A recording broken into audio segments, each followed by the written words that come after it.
Okay, next है हमारे पास how can we stop a slide show. हम लोग अपना स्लाइड शो कैसे स्टॉप कर सकते हैं। तो हम लोग अपनी स्लाइड्स चलाते समय बीच में उसे स्टॉप कैसे करते हैं। तो अलग अलग ऑप्शन है। सबसे सिंपल है हमारे पास कि अगर आप प्रेजेंटेशन चला रहे हैं और बीच से आपको रोकना है तो आप स्केप बटन दबाएंगे और स्केप बटन से आपकी प्रेजेंटेशन वहीं से बाहर हो जाएगी, टर्मिनेट हो जाएगी। नेक्स्ट क्वेश्चन पे आगे बढ़ते हैं। PowerPoint can display data from which of the following add-in software of MS Office। अगर आप लोगों को PowerPoint पे कोई भी डेटा डिस्प्ले देखना है तो इनमें से कौन सा मेथड यूज करेंगे अपना प्रेजेंटेशन पे कोई भी डेटा का डिस्प्ले देखने के लिए। तो इसमें अलग अलग ऑप्शन दिए गए हैं। आपका सही जवाब इसमें ऑर्गेनाइज्ड चार्ट है, जिससे आप किसी भी डेटा को चेक कर सकते हैं या उसका डिस्प्ले देख सकते हैं। डेटा वर्ड आ जाए तो समझ जाइएगा आंकड़ों का डिस्प्ले देखता है हमें।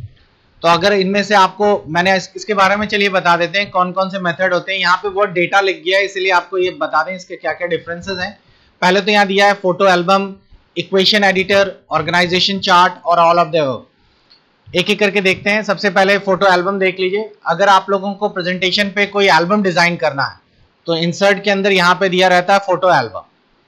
फोटो एल्बम का मतलब है इसमें आप लोग कुछ फोटोज ऐड कर दीजिए। आप फाइल पे जाइए, आपको जो फोटोज पसंद आ रही हैं आप अपनी उन फोटोज को ले लीजिए। जैसे आपके यहाँ फैमिली में कोई फंक्शन हुआ है और आपको कई सारी फोटोज आपने खींची हैं, आप इंसर्ट कर दीजिए। ये चारों फोटोज देखिए इसमें ऐड हो गई। अब आप सीधा क्रिएट बटन दबा दीजिए, एक फ्रेश एल्बम बन जाएगा और उन चार फोटो को एक अलग अलग इंडिपेंडेंट स्लाइड बन जाएगी। तो ईजी है, आप लोगों की ये पूरी प्रेजेंटेशन बन गई। लेकिन इससे कहीं डेटा नहीं ऐड हुआ, ये तो एक सिंपल सी फाइल इंसर्ट हुई है। अगर आप लोगों को कोई डेटा इनपुट करना था और उसको शो करना था तो आपको पता है डेटा शो करने के लिए सबसे बेस्ट मेथड चार्ट्स होते हैं। आप चार्ट से डेटा शो कर सकते हैं। आप चाहें तो आप लोगों के पास अलग अलग ऑप्शंस हैं। आप डेटा रिप्रेजेंटेशन इस तरीके से भी दिखा सकते हैं, पिरामिड फॉर्मेट में भी दिखा सकते हैं। तो इसका सही जवाब जो है वो यही है कि आप लोगों को ऑर्गेनाइज चार्ट का इस्तेमाल करिए अपना डेटा प्रेजेंटेशन करने के लिए। अगला है spelling dialog box can be involve by choosing a spelling from. अगर आपको स्पेलिंग चेक करनी है कहीं पर भी पावरपॉइंट की तो कौन सा ऑप्शन चूज करेंगे। अब यहां थोड़ा सा डाउट हो जाता है बच्चों को। क्या डाउट हो जाता है वो भी देख लीजिए। जैसे फॉर एग्जांपल अगर मैं यहाँ पर कुछ स्पेलिंग गलत लिखता हूं, जैसे फॉर एग्जांपल मैंने यहाँ पे कंप्यूटर की स्पेलिंग गलत कर दी। पहली चीज, स्पेलिंग कभी कैपिटल चेक नहीं होती, स्पेलिंग स्मॉल केस पे ही चेक होती है। तो आप कभी भी चेक करना चाहते हैं तो कैपिटल मत लिखिएगा। अब देखिए यहाँ पे इसने स्पेलिंग पकड़ तो ली कि गलत है बिकॉज इसके नीचे अंडरलाइन आ गई। मेरे को इसको सही करने का एक आसान तरीका है, राइट क्लिक करके इसको सही स्पेलिंग ऑप्शन चूज कर लो। लेकिन बात सवाल थी कि कौन से रिबन से या कौन से मेनू से लिया गया है। तो यहाँ पर ये देखेंगे तो स्पेलिंग सही करने के लिए रिव्यू ऑप्शन दिया रहता है और यहाँ से आप स्पेलिंग इसकी सही कर सकते हैं। रिव्यू पे जाएं, स्पेलिंग पे क्लिक करें और देखिए इसकी गलत की सही स्पेलिंग लेकर आप चेंज कर दें और ये देखिए इसकी स्पेलिंग सही हो गई। लेकिन हमारे पास जो क्वेश्चन है उसमें रिव्यू ऑप्शन है ही नहीं।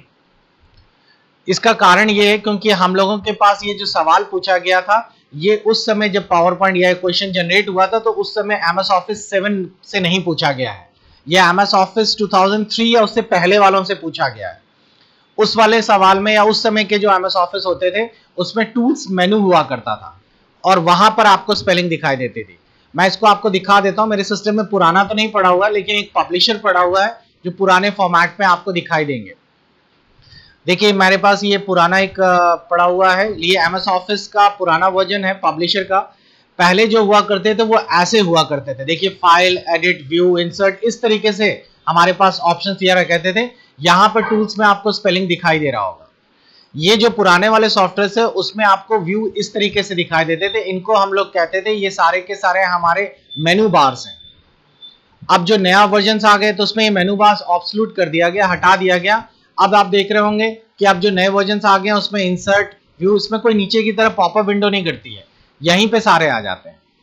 तो ये बच्चे कंफ्यूज हो जाते हैं। तो इसमें कंफ्यूजन जैसा कुछ नहीं है। ये सवाल पिछले वाले सॉफ्टवेयर को रिलेट करके पूछ लिया गया है और इसका सही जवाब है कि टूल्स मेनू में हुआ करता था उस समय। जब मेनू वर्ड आ जाए तो समझ जाना पुराना वर्जन का बात हो रही। नेक्स्ट है हमारे पास, सिंपल है, स्पेलिंग चेक करने के लिए कौन सी शॉर्टकट की यूज करते हैं, F7।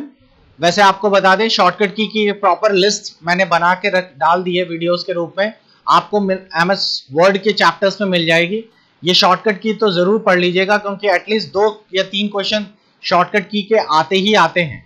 तो ये शॉर्टकट की पूरी लिस्ट है। मैं थोड़ा स्लो फॉर्मेट में आपको दिखा भी देता हूं, ताकि आप वीडियोस में थोड़ा सा पॉज करके आप इसे वहां से नोट भी कर सकेंगे। ये शॉर्टकट की पूरी लिस्ट है, आप लोग इसे प्रॉपरली देख लीजिए। ये सारे शॉर्टकट्स एक बार लिख कर इसको रट डालिएगा। ऑलमोस्ट सारे शॉर्टकट्स जो हैं वो पहले वर्ड के इनिशियल से ही होते हैं, जैसे सेव से एस, अंडरलाइन यू, क्या कुछ अलग भी हैं, टिपिकल भी हैं। और शॉर्टकट कभी कभार ऐसे भी नहीं पूछ लिए जाते कि अंडू का क्या है। शॉर्टकट हमेशा थोड़ा सा अलग फॉर्म से पूछे जाते हैं कि अगर आप कोई काम कर रहे हैं, आपसे गलत हो गया, तो एक स्टेप पीछे जाने के लिए आप कौन सा शॉर्टकट दबाएंगे। तो क्वेश्चन कभी कभार इस तरीके से घुमावदार पूछ लिए जाते हैं। तो ऐसा कुछ नहीं है, आप लोग सिंपल ये शॉर्टकट फॉलो कर लीजिएगा।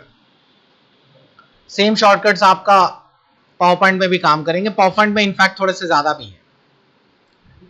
नेक्स्ट है power point slides can be. Power point की स्लाइड्स जो होती हैं उनमें क्या क्या कंटेंट हो सकता है, टाइटल हो सकता है, टेक्स्ट हो सकता है, ग्राफिक्स है, ऑब्जेक्ट, शेप्स, सब कुछ हो सकता है। एक क्वेश्चन इससे याद आया और कि पावर पॉइंट में आप लोगों का जब ये कोई नई स्लाइड डालते हैं तो ये जो डॉटेड लाइंस आती हैं इनको हम लोग क्या कहते हैं, तो इन डॉटेड लाइंस को बता दें हम लोग प्लेस होल्डर कहते हैं। ये प्लेस होल्डर्स हैं। और आप लोगों का एक सवाल और भी आया था कि कितने प्रकार के या कितने लेआउट्स होते हैं, तो आप देख रहे होंगे कि इसमें आपको 9 लेआउट्स दिख रहे होंगे। तो आप अपनी स्लाइड्स को अलग अलग 9 लेआउट्स में मॉडिफाई कर सकते हैं। आप कंपैरिजन फॉर्मेट में, टाइटल फॉर्मेट में, जैसा भी आप चाहें वैसे लेआउट में चेंज कर सकते हैं। तो ये आपका अगला सवाल है। तो इसमें सही जवाब डी है, जिसमें कि ऑल ऑफ द अबव है या कई सभी हैं। कोई भी ऑप्शंस आप लोग चूज कर सकते हैं अपनी प्रेजेंटेशंस के लिए। नेक्स्ट है फाइल को ओपन करने के लिए, सिंपल है, कंट्रोल ओ। आपको पता है कि कोई भी प्रेजेंटेशन, कोई भी फाइल ओपन करनी होती है, कंट्रोल ओ शॉर्टकट की का हम लोग इस्तेमाल करते हैं। नेक्स्ट क्वेश्चन था ellipse motion is a pre defined. पहले से इलिप्स मोशन एक प्रकार का एनिमेशन है।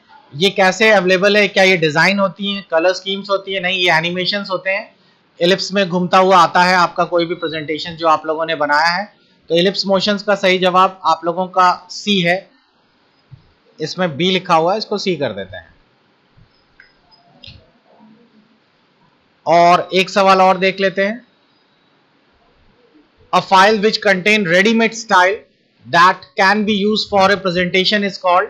सिंपल है, पहले से बनी बनाई स्टाइल्स जो है जिससे आपकी प्रेजेंटेशन पर तुरंत अप्लाई कर दीजिए, वो कौन सी होती हैं? तो वो टेम्पलेट्स हैं। तो टेम्पलेट्स का मतलब होता है पहले से बनी बनाई स्टाइल, सैंपल्स। आप लोगों को उसमें कुछ ज्यादा मेहनत नहीं करनी है, सीधा सीधा चले जाइए, यहाँ बने बनाए थीम्स और टेम्पलेट्स मिल जाएंगे, आप इनमें टेम्पलेट्स ले सकते हैं। अगर आप नए सिरे से शुरू कर रहे हैं तो फाइल न्यू पे जाइए और यहाँ पर भी देखिए पुराने इंस्टॉल टेम्पलेट्स में जाएंगे तो ये वो टेम्पलेट्स हैं जो पावर पॉइंट के साथ पहले से आपको मिले हुए हैं। आप इनमें से कोई भी एक टेम्पलेट चूज कर लीजिए और आपका प्रेजेंटेशन ऑटोमेटिकली डिजाइन हो जाएगा। आपको कुछ ज्यादा मेहनत नहीं करनी है। देखिए पहले से बने बनाए सैंपल्स दिए गए हैं, आपको बस इसमें थोड़ा सा मॉडिफाई करना है, आपका ऑटोमेटिकली बने बनाए टेम्पलेट्स में से इजी वे में बन जाएगा। और बाकी अगर आप ब्लैंक लेते हैं तो आपको पूरी मेहनत करनी पड़ेगी। तो आई होप आप लोगों को काफी सारे क्वेश्चंस मिल गए होंगे। तो हाँ, ये एक और देख लीजिए, ये भी अच्छा है। Maximum zoom level power point का कितना होता है? ये जूम लेवल वाला क्वेश्चन हमेशा पूछा जाता है हर उसमें, तो मैं सारे जूम लेवल क्लियर कर देता हूं। अगर हम पावर पॉइंट में काम कर रहे हैं तो ये है हमारा प्रेजेंटेशन और इस पे हमारे पास ये है जूम लेवल। आप देख रहे होंगे अगर यहाँ पे 33 लिखा है तो इसका मतलब ये नहीं कि हम 33 तक ही कर सकते हैं। हम एक बार और कम करके देखें, 20% करके देखते हैं, तो देखिए हमारी स्लाइड 20% तक जूम इन हो गई है। हम जूम लेवल और कम कर देते हैं, मान लीजिए 10% ले लेते हैं तो 10% भी हो गया, लेकिन अब 10% से नीचे करेंगे तो स्क्रीन पर मैसेज क्लिक हो ही नहीं रहा। तो मिनिमम 10% तक जाता है। मैक्सिमम 400 दिया है, आप 500 तक करके देखिए, जैसे ही ओके करेंगे तो 500 पे भी नहीं जा रहा, यानी कि आपका मिनिमम 10% और मैक्सिमम 400% तक जूम लेवल पावर पॉइंट पे सेट किया जा सकता है। इसी तरीके से आप वर्ड का भी चेक कर लीजिए। जैसे ये वर्ड है, वर्ड में भी हम जूम लेवल पे जा रहे हैं, तो हमने यहाँ पे जाके जूम पे क्लिक किया, यहाँ पर 100% लिखा हुआ है, मैंने इसको 5% कर दिया और जैसे ही कर दिया तो देखिए स्क्रीन पे खुद ही उसने बता दिया वर्ड का जूम लेवल मिनिमम 10 और मैक्सिमम 500% तक लिया जा सकता है। तो ये भी एक अच्छा क्वेश्चन था। तो आई होप आप लोगों को मैक्सिमम क्वेश्चंस क्लियर हो गए होंगे और बचे हुए क्वेश्चंस हम लोग नेक्स्ट प्रेजेंटेशन या नेक्स्ट वीडियोस में अपलोड कर देंगे। और आप लोग अपने कमेंट्स जरूर करिए अपने वीडियोस के नीचे, ताकि आपका फीडबैक से हमें और इंस्पिरेशंस मिले। Thanks for watching videos.